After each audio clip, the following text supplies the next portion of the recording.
Coming up on Talking Points, the truce between Hamas and Israel extended. But how long will the pause in fighting last? And we are 7 weeks away from the Iowa caucus. Will Nikki Haley catch Ron DeSantis for second place in GOP polling by then? Plus, a looming crisis for major cities, how the U.S. is preparing for an increase in migrants this winter. All of this now on Talking Points.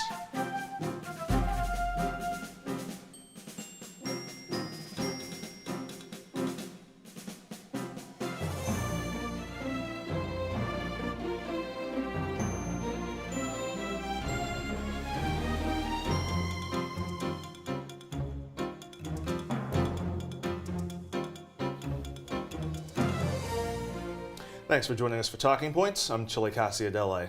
And I'm Olivia Maniscalco. We have a lot to cover this evening, including the developing story out of Israel. We begin there tonight. Indeed, we do. The pause and ceasefire will continue for an additional 2 days. This comes after discussions by Israel and Hamas regarding an extension of the original 4-day deal. The original truce was made to secure the release of 50 women and children, with the understanding that the deal could be extended if Hamas released additional hostages. It also allowed much-needed humanitarian relief into Gaza. Now, the Biden administration is welcoming the Qatari announcement of an additional 2-day pause in fighting between Israel and Hamas. It says it will continue to push for an extension of the truce until all hostages are released. 11 hostages have been received by the Red Cross today. No Americans are believed to be among those released. Over the first 3 days of the truce, Hamas released a total of 58 hostages, primarily women and children, and Israel has freed 117 Palestinian prisoners. Among the 17 freed yesterday, one was an American citizen, 4-year-old Abigail Edan. Her release marked the first time an American has successfully been released since this truce began. It's believed there are fewer than 10 American hostages still unaccounted for, but we don't know whether they were being held by Hamas. Here's the National Security Council spokesman John Kirby on the future release of American hostages. And if not today, certainly over the next couple of days, we want to see them back with their families where they belong as well. The lists are developed by Hamas, and then, of course, the Israelis develop their list of Palestinian prisoners that they're going to release. And we're not involved in the specific drafting of the lists and the determination on Hamas's side of who's going to come out on any given day. Obviously, we want to see those 2 American women released as soon as possible. Anti-Arab and anti-Muslim bias incidents have been on the rise in the past month. 3 Palestinian college students were shot in Burlington, Vermont on Saturday. The students were wearing keffiyehs, traditional Palestinian scarves, as well as speaking a mix of Arabic and English when they were approached and shot. A 48-year-old man was arrested yesterday and charged with 3 counts of attempted second-degree murder. He pled not guilty and is being held without bond. Here's one of the victim's uncles on the shooting. Kenan grew up in the West Bank, and we always thought that that could be more of a risk in terms of his safety, and sending him here would be the right decision. And we feel somehow betrayed in that decision here, and we're just trying to come to terms with everything. The Council on American-Islamic Relations, a Muslim civil rights group, said the attack comes, quote, as Muslims, Arabs, and Palestinians across the country report a surge in anti-Muslim and anti-Arab hate since the violence in Palestine and Israel last month, end quote. The shooting also comes at a time of rising violence and crime in Vermont. The state saw 25 homicides in 2022, the most in 3 decades. Earlier today, President Biden released a statement saying, quote, we join Americans across the country in praying for their full recovery, and we send our deepest condolences to their families. While we are waiting for more facts, we know this: there is absolutely no place for violence or hate in America, period. No person should worry about being shot at while going about their daily lives, end quote. Today, ex-CEO Elon Musk visited Israel to meet with the country's leaders as an attempt to calm the outrage caused by yet another anti-Semitic action. In an X post, one user accused Jewish communities of, quote, pushing the exact kind of dialectical hatred against whites that they claim to want people to stop using against them, end quote. In response, ex-CEO Elon Musk replied, quote, You have said the actual truth, end quote. Musk was taken to one of the places attacked on October 7th. In a live online conversation on X with the Israeli Prime Minister, Musk agreed that Israel must destroy Hamas. He also said that Gaza must be made, quote, prosperous. Back in this country, a tribute service for former First Lady Rosalynn Carter was held this morning in Georgia. She passed away at the age of 96 on November 19th. Former President Jimmy Carter, who is 99 and receiving hospice care, attended the service today. He's also expected to attend the funeral tomorrow. President Biden and Vice President Harris will also be in attendance at the funeral. The Clintons and former First Ladies Laura Bush, Michelle Obama, and Melania Trump will join, according to a guest list released this morning. Rosalynn Carter was known for advocacy of mental health reform and the destigmatization of mental illnesses. She spent the rest of her life devoted to humanitarian efforts. The Carters had been married for 77 years. Definitely a life well lived. Next on Talking Points, the first GOP contest less than 2 months away. Does Nikki Haley have a shot to overtake Ron DeSantis in the polls? Stay with us. Come on, it's not that hard. My big man fingers are having a problem with these little tiny buttons. Whoa, watch it there. Your blood pressure's gonna go through the roof. Tell me about it. I'm trying to learn how to get it down. Instead, it keeps going up. High blood pressure can increase the risk for heart attack or stroke. Learn how to keep yours at a healthy range. Ever hear a voice command? Just say text barbershop to 97779. That's not what I said. Just give me that. Now my blood pressure's up. Jason, let's go see your room.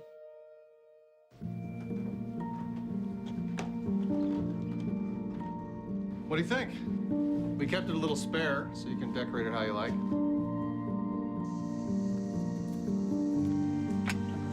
Dinner! Go. Excellent. Soccer is fun. Yeah, I saw you guys out there. We're the family. Oh, I thought you were on my team. Wait.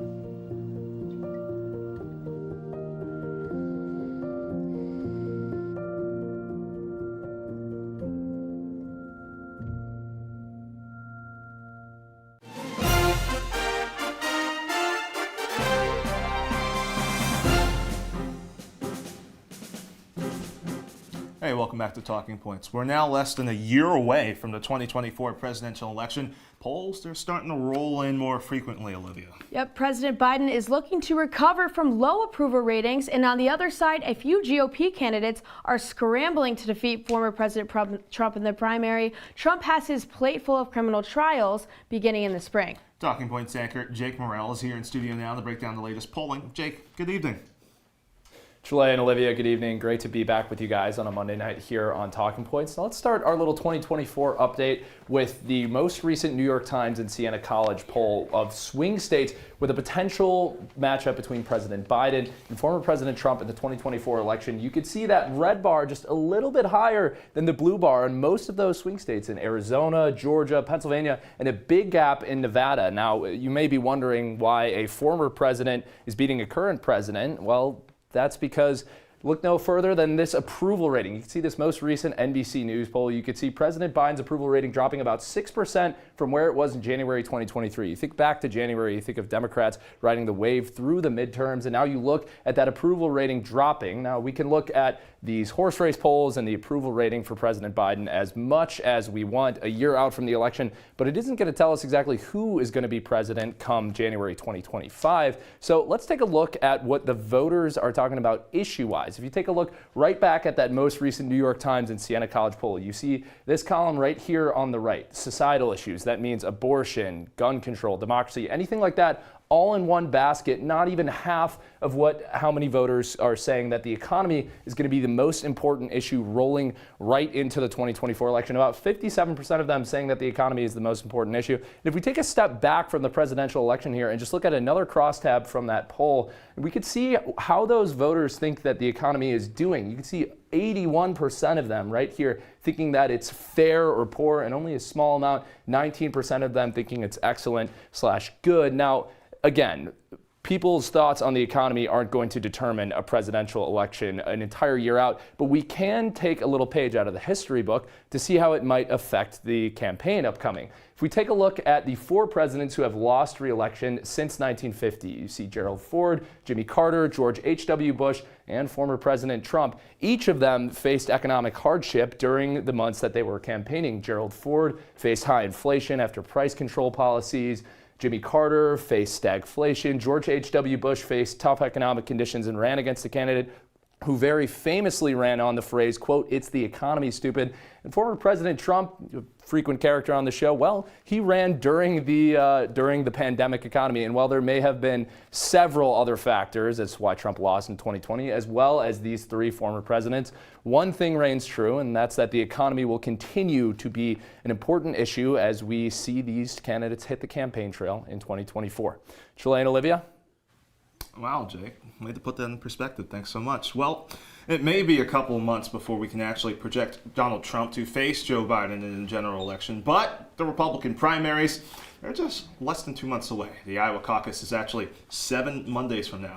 Hard to believe, isn't it? Yeah, it's definitely hard to believe. And that Iowa race is something that could benefit or hurt the DeSantis and Haley campaigns. The 2 campaigns have gone head to head over the past week. They're still a distant number 2 and 3 behind Trump. Our Peter Barry has been monitoring these developments for the U.S. over Thanksgiving break. Now, Peter, let's start with the DeSantis campaign. There's been some rumblings of internal chaos. Can you get more into that?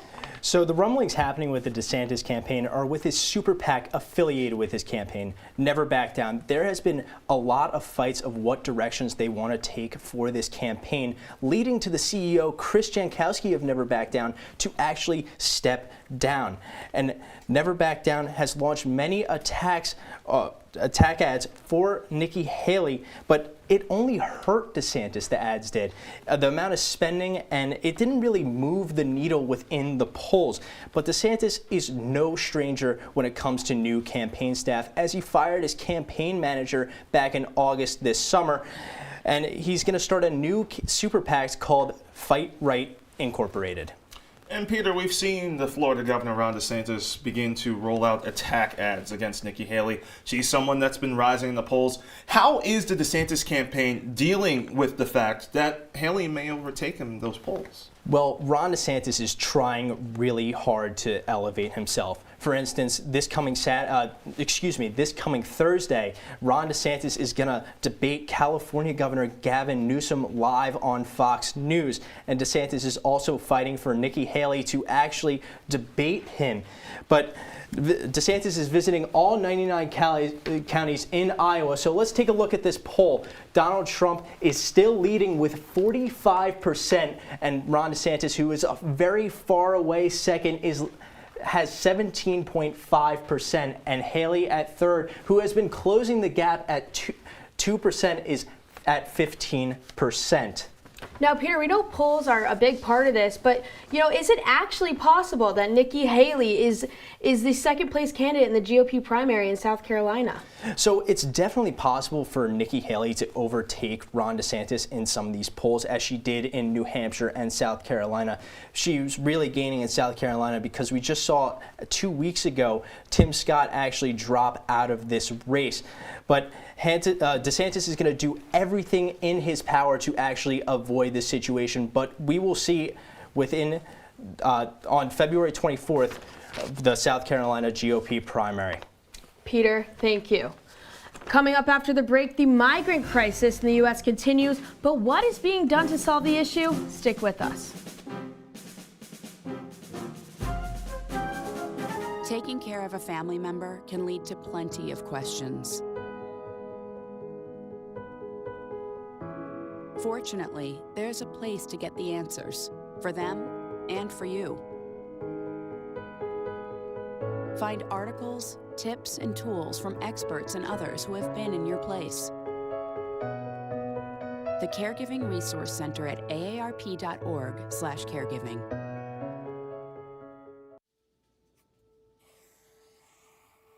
Dad? Just 1 minute, okay?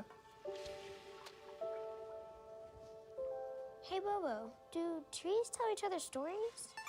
I'm sorry. I'm afraid I don't know that. Hey, why don't we go find out?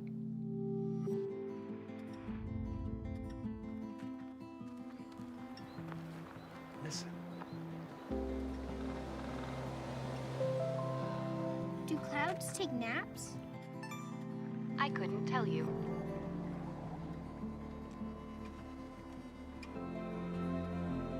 Can birds draw pictures?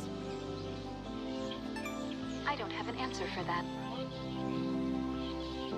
Dad, do stars visit their friends? Look!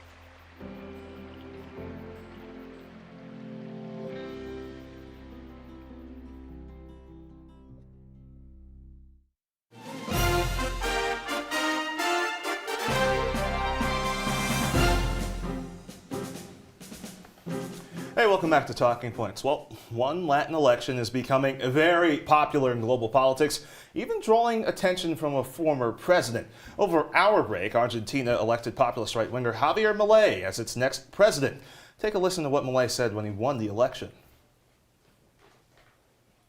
Hoy empezamos a dar vuelta a la página de nuestra historia y volvemos a retomar el camino que nunca deberíamos haber perdido.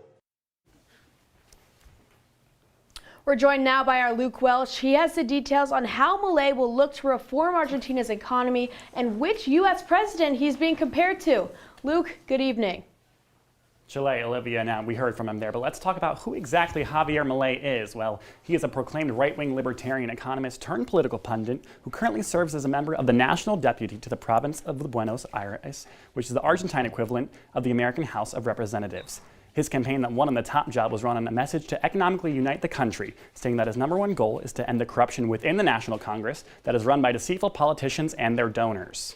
Milei's plan of attack to, quote, embrace the libertarian model and return to being the richest country in the world, end quote, is to terminate the central bank, spending reform, and most shockingly, abandoning the Argentinian peso, citing that he does not believe that the current government is honest enough to print money. This is due to the past government spending subversions that have hiked the country's inflation to nearly 150%. Milei also says he will ditch ties with the, quote, communists in the neighboring state Brazil as well as China. He hopes to focus on attempts to strengthen ties with the U.S., which he already seems to have started before even stepping foot into office. Former President Donald Trump took to Truth Social to send Milei a special congratulations for his victory. A very special congratulations to Javier Milei on a great race for President of Argentina. You will turn your country around and truly make Argentina great again. Congratulations. And Milei responded to Trump by saying, quote, your presidency was an example for all of those of us who defend the ideas of freedom. Now, these exchanges, along with Milei's right-wing views, have earned him the name of Argentine Trump from his critics, but many are wondering what exactly these two have in common.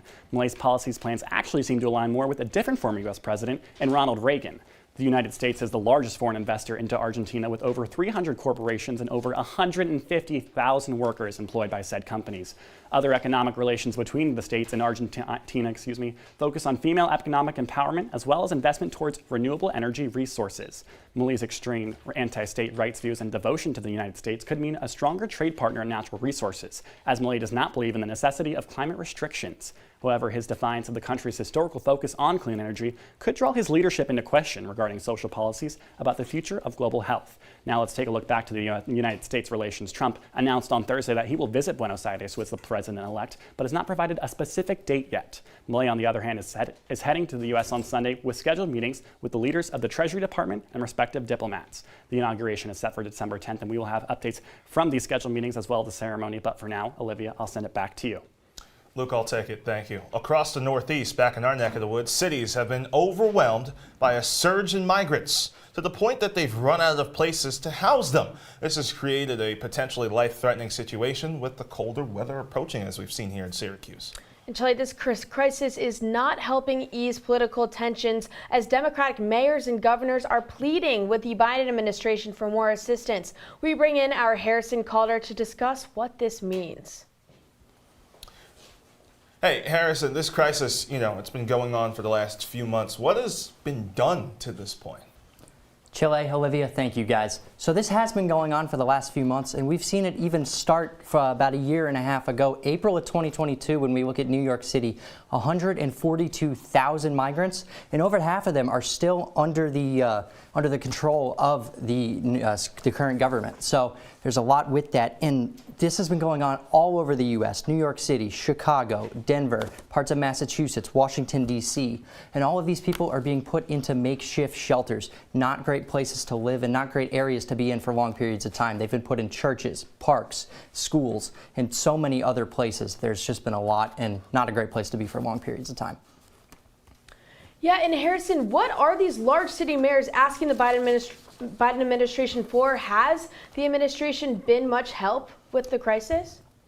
They've been asking for just any sort of funding, whatever they can get. A lot of them have tried to take matters into their own hands. New York City and their officials have come together and made 5% budget cuts on almost everything that they've been doing, and we expect that to be even more as time goes on. But what a big thing the Biden administration has done is they've had the Department of Homeland Security come in and try to help out with the situation, especially in New York City. And when taking a look at it, they said there was no exit strategy. There wasn't really anything that, is an easy solve or an easy fix here. But so a lot of these mayors have come together, led by Mike Johnston, the Denver mayor, to come together to write a letter to try and deal with the funding of the Biden administration with this case. Hey, Harrison, let's go downstate for a little bit. New York City, of course, facing one of the largest migrant crises across the U.S. The mayor, Eric Adams, what's he doing to handle this situation?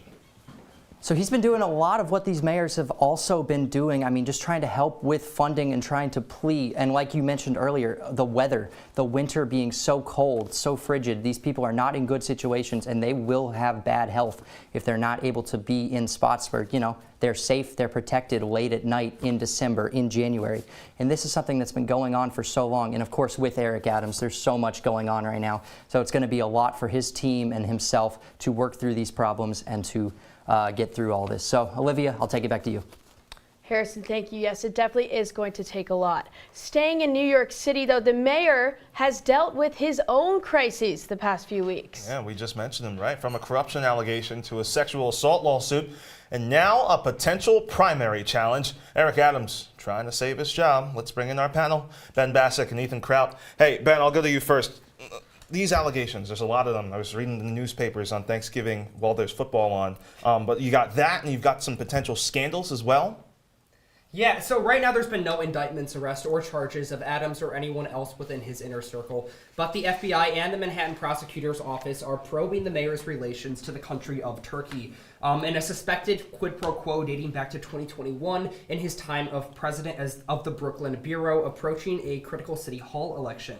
That investigation revolves a Brooklyn construction company with suspected ties to the Turkish government that possibly evaded campaign finance contribution limits and disguised their true donors to help Adams get elected. Now, more recently, some individuals are saying that in return, Adams evaded fire and safety protocols to allow for the early opening of the Turkish consulate in Manhattan before the UN General Assembly. But those are not the only reasons that it has been knives out for Adams. More recently, as of last Wednesday, a lawsuit resurfaced accusing Adams of intentionally and negligently sexually assaulting a female co-worker in 1993 while acting as police captain. That summons was filed to the Manhattan Supreme Court in the final hours of the now expired Adult Survivors Act. Adams has come out and made statements regarding that woman who is seeking $5 million in damages. Let's take a listen. And Ethan, let's move on to you. Anti-Semitism is on the rise in New York City. How's the mayor and the city in general handling all of this, especially amidst the crisis we're talking about? Yeah, so last week there was an incident at a Queens high school where students rioted and forced a teacher to lock himself in an office after students found out that he attended a pro-Israel rally. Now, Adams responded on X saying, quote, "The vile show of anti-Semitism at Hillcrest High School was motivated by ignorance-fueled hatred, plain and simple, and will not be tolerated at any of our schools, let alone anywhere else in our city. We are better than this," end quote. Now, he also said that the city officials are investigating the matter. Adams has been a firm supporter of Israel since the October 7th terrorist attacks by Hamas, and it's worth noting that New York City has the world's largest Jewish population of any city, and it is greater than the Jewish populations of Jerusalem and Tel Aviv combined. Definitely. Hey, back to you, Ben. One thing we've been talking about, a lot of people, even though Adams is relatively new to the position of New York City mayor, potential challengers from the outside. People have rumored former Governor Andrew Cuomo chomping at the bit. Yeah, so Cuomo resigned amidst a scandal, and there is a possibility of a political comeback now, considering Adams' scandal. In October, Cuomo spoke to Politico saying, "Do I believe I could run for the political office again? Yes, I think I have a lot of options, and there are a lot of issues I'm working on now that I care about." He said, "I haven't ruled any in, I haven't ruled any out." Now, if he should decide to run, it won't be an easy road ahead, considering they do have overlapping voter bases, working class black voters, labor unions, and a lot of business communities. So it will not be an easy run should he decide to do so. Indeed. Yes, and circling back to the migrant crisis we talked about earlier in the show, Adams has gone after the White House, accusing them of not doing enough to help the crisis. How are tensions between the New York City mayor and the Biden administration? Yeah, so Adams criticized Biden over his handling of the migrant crisis, which especially hit New York City hard.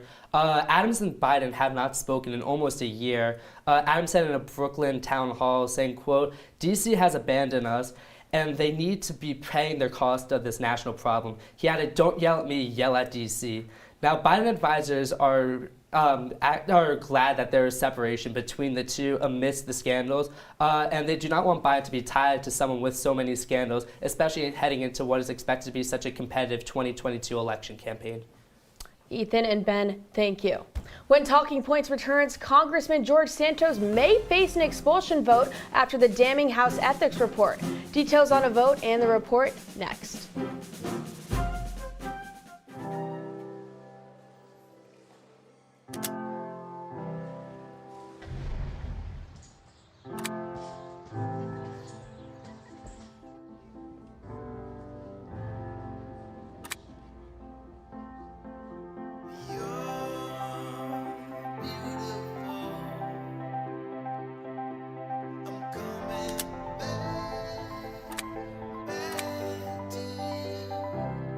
Welcome to my house.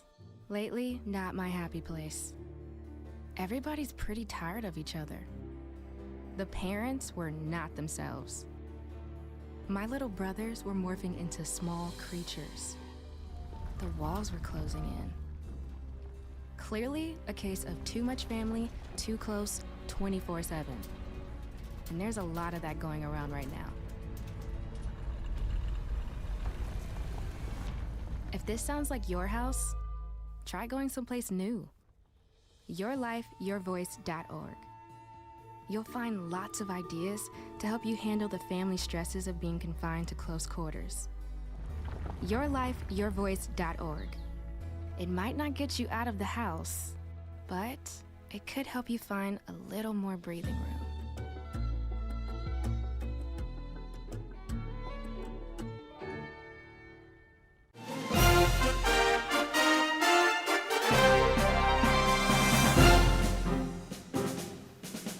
Hey, wrapping up shop here on Talking Points. New York Congressman George Santos says he believes he'll be expelled from Congress. That vote could be held as early as this week, Olivia. Yeah, this comes after a damning House Ethics Committee report in which substantial evidence was found that Santos knowingly violated ethics guidelines. The report said Santos used campaign money on designer products, Botox, an OnlyFans subscription, and more. Santos said the report is slanderous this weekend, but declined to speak on these allegations. The Republican first-term rep believes he will get at least a 2/3 vote to remove him from his post on the House floor. Speaker Johnson spoke to Santos this weekend. However, it appears Santos won't resign in the immediate future. The House returns to the Hill tomorrow.